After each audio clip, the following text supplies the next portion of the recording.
Salut, c'est Hugo, j'espère que vous allez bien. On est parti pour un nouveau résumé de l'actualité en moins de 10 minutes. Comme chaque jour, derrière moi, une nouvelle ville. Je vous laisse deviner où je me trouve. Je vous donne la réponse en fin de vidéo, sachant que là, je préfère vous prévenir. Ça va être vraiment pas facile aujourd'hui. Je pense que vous allez être environ 7 ou 8 personnes peut-être à trouver cette ville du jour. Allez, on perd pas de temps et on commence avec un premier sujet. Je voulais vous parler des tensions de plus en plus importantes entre la Chine et le reste du monde. Avec un sujet, il s'agit des Ouïghours. On en parle beaucoup sur Hugo Décrypte. Le gouvernement chinois est accusé de persécuter les Ouïghours, qui est un peuple musulman et qui vit principalement dans la région chinoise du Xinjiang. Selon plusieurs médias et ONG, 1 million de Ouïghours seraient détenus dans des camps de travail forcés et certaines ONG parlent même de génocide. Alors l'Union européenne a déjà condamné cette répression en dénonçant une atteinte aux droits de l'homme, mais hier, elle est allée plus loin en mettant en place des premières sanctions contre la Chine. Alors concrètement, l'Union européenne, tout comme le Royaume-Uni, le Canada ou encore les États-Unis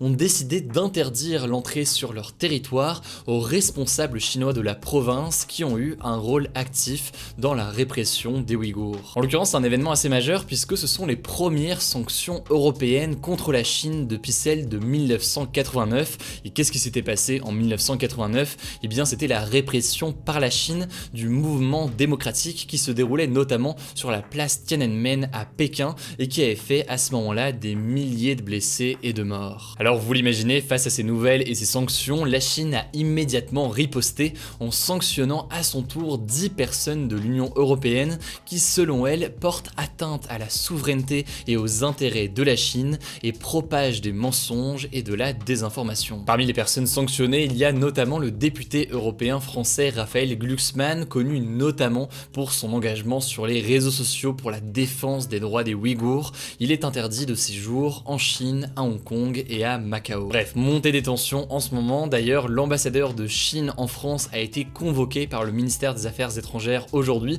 donc on verra ce qu'il en est. On verra aussi plus largement si jamais cette hausse de ton de la part de l'Union européenne pour dénoncer cette situation des Ouïghours aura un impact ou alors si jamais c'est simplement de la posture de la part de l'UE. Quoi qu'il en soit, c'est un sujet crucial qu'on évoque maintenant depuis des années sur la chaîne et qu'on continuera à évoquer dans les jours qui viennent. Allez, on continue avec un autre sujet qui est en lien avec le coronavirus. Vous l'avez vu dans le titre aujourd'hui, un retour à la normale pourrait être prévu dès cet été en Europe. En fait, cette estimation, elle a été faite par Thierry Breton, le commissaire européen au marché intérieur. Alors je sais, dit comme ça fait un peu obscur, c'est assez flou, mais en gros Thierry Breton, c'est l'une des personnes au sein de l'Union européenne qui est chargée de superviser les livraisons de vaccins. Avant-hier, il a donc déclaré que le 14 juillet 2021, à l'occasion de la fête nationale française donc, la population européenne pourrait atteindre l'immunité collective. En gros, selon lui, il y aura assez de personnes vaccinées en Europe pour que le virus ne circule plus, puisque suffisamment de personnes seront vaccinées. Alors pour atteindre cette immunité, il faudrait qu'environ 60 à 70% de la population soit vaccinée,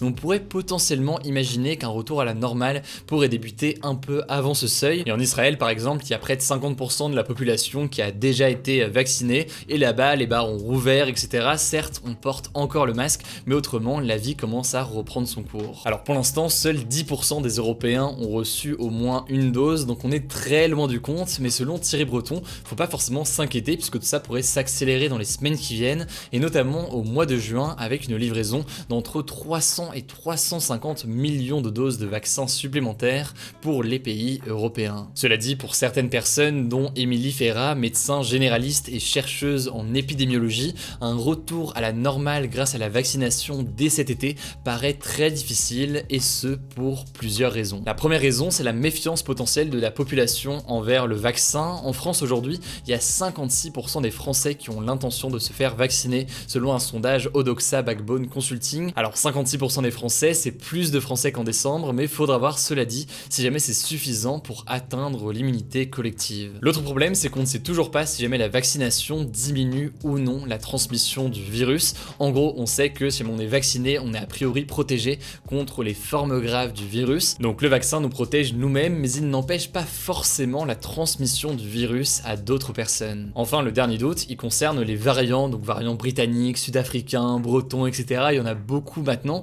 En gros, la crainte serait que l'un d'entre eux, à terme, soit plus résistant au vaccin, et donc ça rendrait inefficace potentiellement les vaccins. Alors aujourd'hui, heureusement, il n'y a pas de crainte ou d'inquiétude majeure sur ce point, mais évidemment, les scientifiques scientifiques préfèrent rester vigilants à l'évolution de la situation. Bref, tout est encore très incertain, on espère évidemment que le retour à la normale sera pour le plus tôt possible. En tout cas, Emmanuel Macron a annoncé aujourd'hui que la vaccination serait ouverte dès samedi pour tous les plus de 70 ans, en plus des autres personnes qui peuvent déjà se faire vacciner aujourd'hui. Bref, en France, la vaccination va s'ouvrir donc à d'autres personnes et on va refaire un point là-dessus cette semaine. Allez, comme chaque jour, on est parti pour un résumé de l'actualité en bref. Et d'abord, direction le sud du Bangladesh où hier, un incendie a fait au moins 6 morts dans un immense camp de réfugiés Rohingyas. Les Rohingyas, c'est donc une minorité musulmane persécutée qui est originaire de Birmanie. Elle vit dans des conditions très précaires aujourd'hui au Bangladesh après avoir fui la Birmanie ces dernières années. Alors l'incendie, dont l'origine est pour le moment inconnue, a forcé 50 000 personnes à fuir le camp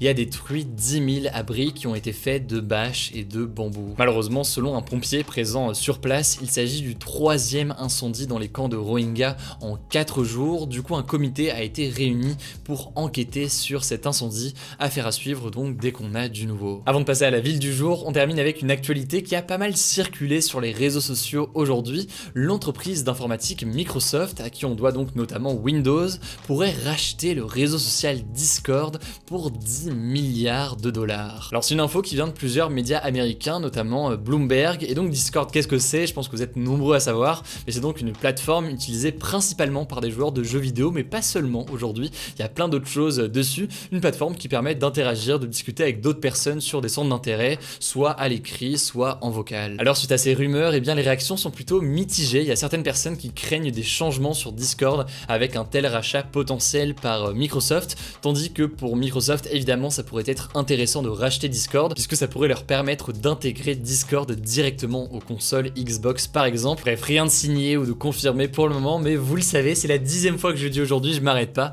on vous tient au courant dès qu'on a du nouveau. Alors attention, où est-ce que j'étais aujourd'hui? Roulement de tambour, c'était vraiment pas évident, je suis désolé pour ça. J'étais à Vaduz, la capitale du Liechtenstein. C'est en fait l'un des plus petits pays au monde, vous le voyez actuellement sur la carte, il fait 25 km de long et compte seulement 38 000 habitants. D'ailleurs Vaduz c'est environ 5 000 habitants, donc voilà, c'est vraiment pas du tout grand, donc logiquement ça a quelques conséquences. Par exemple au Liechtenstein il n'y a aucune maternité, la dernière a fermé en 2014 après que des médecins se soient plaints du manque de moyens, et du coup depuis eh bien les petits Liechtensteinois, je crois que ça se prononce comme ça et que ça se dit comme ça, eh bien ils vont naître dans les pays frontaliers, donc en Suisse ou encore en Autriche. Bref voilà, je pensais jamais dire le nom du pays Liechtenstein dans ce format des actus du jour, mais c'est désormais chose faite. Et puis je sais, il y a des Liechtensteinois qui regardent ces vidéos peut-être au quotidien, et ben écoutez, c'est votre jour, régalez-vous, je sais pas, dites-le moi dans les commentaires, dites quelque chose, ça fait plaisir, c'est votre jour à vous aujourd'hui. Alors le débat hier c'était le suivant: pensez-vous que les mesures annoncées par le gouvernement permettront